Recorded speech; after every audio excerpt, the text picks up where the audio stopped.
Dariusz Kowalczyk is the Chief Investment Strategist of CFC Seymour, and he's joining us live from Hong Kong. It's good to see you again, Dariusz. First of all, what's your take on this whole GM story? Do you get the sense if that company goes under, it's just going to be an incredible hit of bad news for the U.S. economy? Bankruptcy of GM would be a massive hit, not only for the economy, but also for the financial system. On the economic side, losses in production, employment, and incomes would deepen the U.S. recession.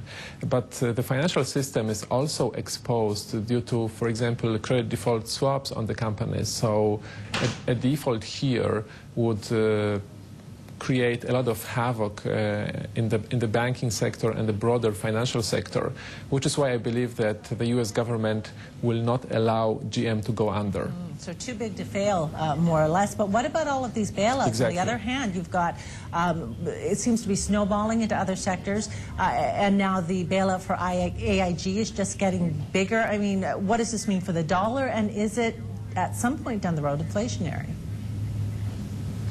Nobody is going to worry about inflation, even in the medium term, because recession is the key preoccupation of policymakers. Of course, sooner or later, we will have to pay for fiscal expansion and loose monetary policy, but that's so far ahead of us that investors are not concerned too much about that.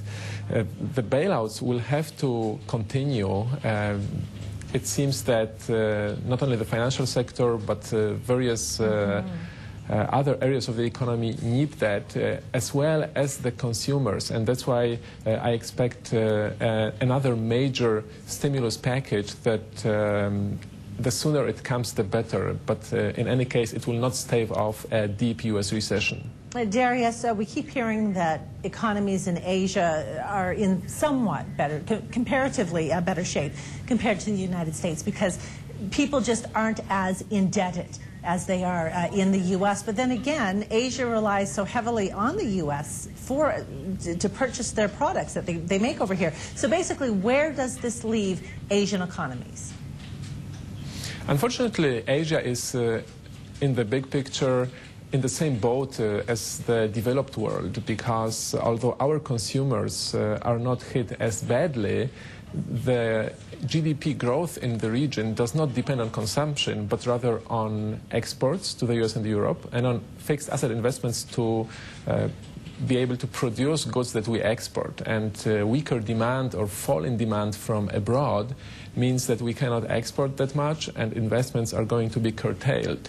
So the recession in many Asian economies is going to be at least as deep as the one that is engulfing the US economy.